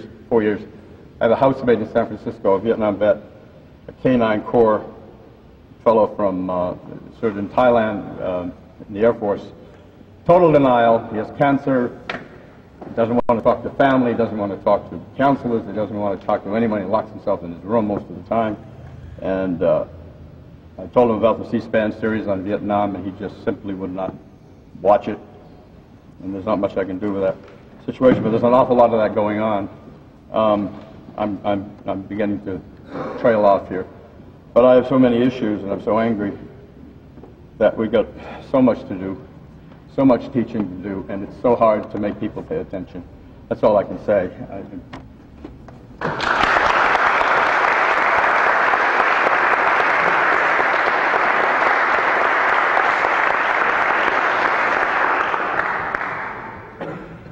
Real quick, my name's Ron Parisi. I'm from Philadelphia. Had a wonderful time. In 1971, I threw my medals away in Washington. 25 years later, we made a full circle. My family and my wife are here with us now, partying, having a good time. I quit eulogizing war in 1971, and I've been having a good time for peace ever since then. I've taught my children the ways of peace, not putting my medals on the wall and not being part of any kind of military upbringing, but strictly a peaceful, organic background and great upbringing. And that's why we're here today, having a good time and thinking about our past and looking forward to the future, because it's in our children that we have our future. We've had a good time. Thank you very much.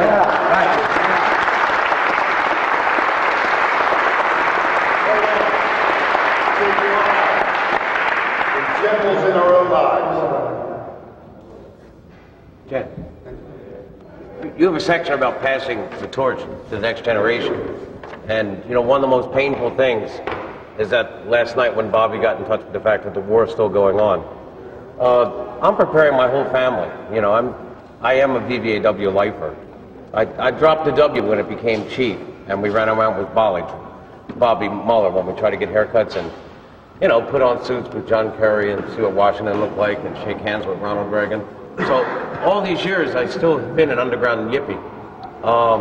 But in terms of the passing the torch, I've always been a humorous character, but I would like to avoid the mistakes of the World War II veterans. And I think it's in Vietnam veterans' interest to think about Vietnam as a potential retirement site. There's lovely islands off the coast of the Spratlys, and I think we could cut a deal with the Chinese. I think Miami has been used up, and I favor trade. And I'm a VVAW guy. I can't believe I survived VVAW, the sexual revolution, all the government drugs, Agent Orange, and here we are in '92. My family's actually preparing to rent out the house so that we could go to Hanoi and open up Joe's Bar and Grill. And I would hope on the 30th anniversary that you come to American Joe's Bar and Grill on Bob Din Square, because we hope to bring a legacy of VVAW in terms of passing the torch to our future youth, especially the Vietnamese and American youth. We're going to have the best hot dog and the best hamburger in town, and we hope you all come down.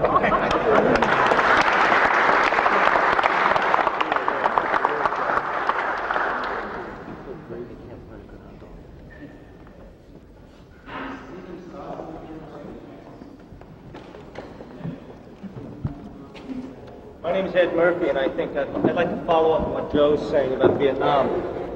But I'd like to talk about the environment. And whenever we talk about the war in Vietnam, whenever we talk about the environment, we look at the bombs, we look at Agent Orange. I want to talk for a minute about an opportunity, because I think it's an opportunity that plays off what Joe's talking about going back to Vietnam. It's also an opportunity that has a very short window.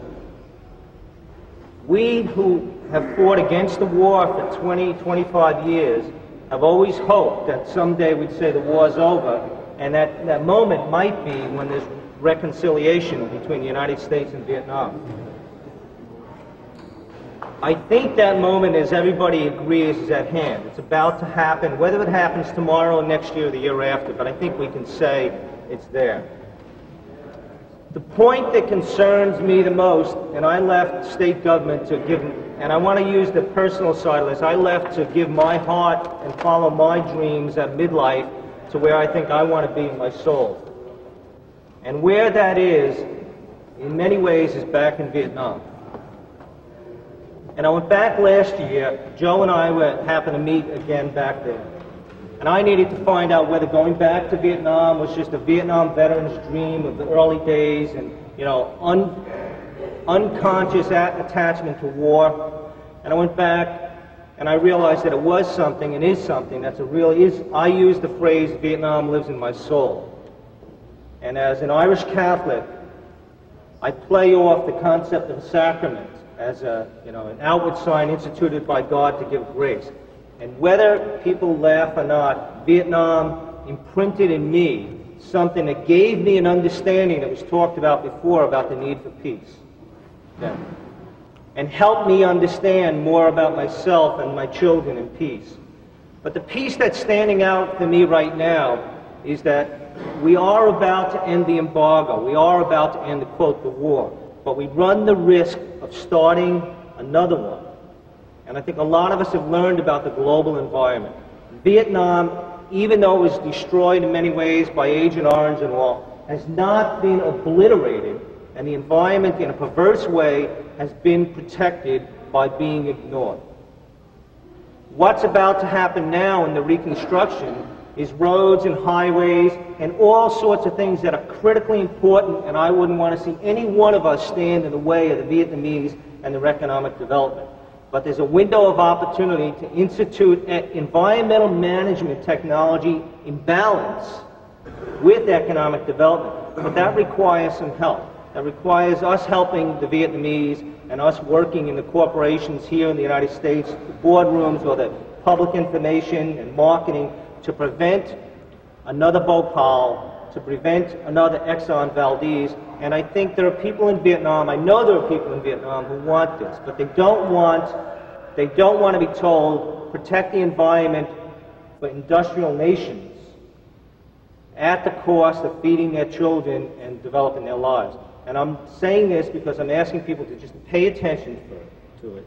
There may be skills that you have and ways that you can serve in this task. And on the back table, I have a little flyer for something I'm calling a Southeast Asia Service and Conservation Corps. I'm just asking at this point, if you pick it up and look at it, give me your name and address. I'll put you on a mailing list and try to keep you informed on this. We have an opportunity to serve, and I think that in serving the environment in the reconciliation process, we also serve something that for me is critical. We serve an internal reconciliation within ourselves, and I do not believe, for all the years I've spent in politics, that there's any possibility of us doing good work in the future without that form of internal reconciliation and expression of it. And however we want to put it, I have 2 kids in the back playing, and other people do here. And I think that's part of the life that I want to teach, is that I want to teach them about that. And I too am going to be living in Vietnam with my family. I don't know when, but it's a piece that's a part of me. And I think what I wrote down there is come back to Indochina. I don't know when or how, whether you come back for a day, for a week, for a year, but I think it's important to share, particularly with the women in your lives, the children in our lives. And so there's not just an attachment to there's something happened 25, 30 years ago with a gun in our hands, but it's just something that you see it as a living, breathing entity, both the environment and the people. And I think it would help us a lot personally, and it might help us drop the mask that a lot of us tend to use, myself in particular, through government, and I'm trying to drop that. I don't want to own that up in public, because the Vietnam Veterans Against the War, when I came back, saved my life, I believe, and it saved my soul. And it saved my mentality at a point when I came back to here, and I think and I want to publicly stand up and just say thank you, 1, to myself for doing it, 2, and I did with Jan last night, and I want to say thank you. I would like to ask us to express our gratitude in ways that we can to individuals, but you all gave to me, I'm trying to give to others, and if I'm I'm asking you to pay attention to this because I think we can give to ourselves and others too. Thanks.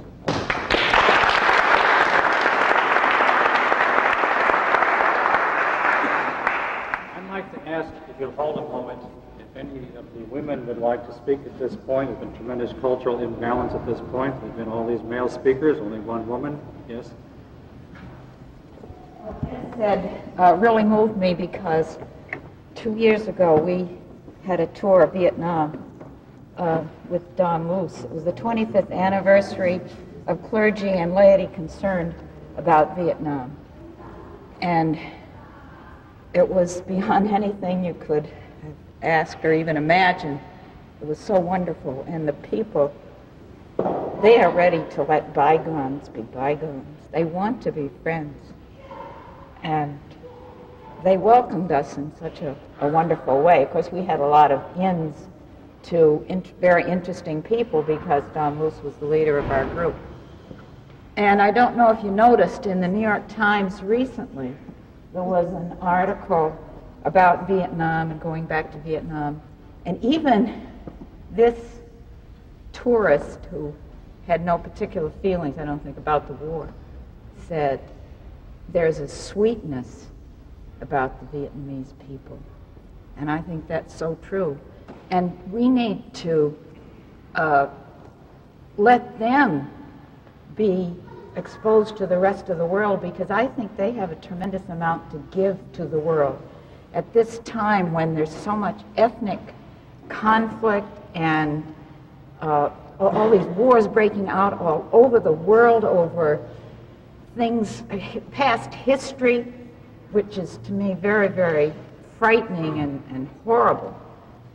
But the Vietnamese have a way of maintaining their own identity. They have a very strong identity of their own, but have absorbed from many cultures that have come there. And this is something we need so much in the world, to be able to maintain our own identity, but to be open to other cultures. And that's something they have to give to the world. I don't like to see things about this is a poor country, just got to help them. They could help the whole world because they have something to give to the world.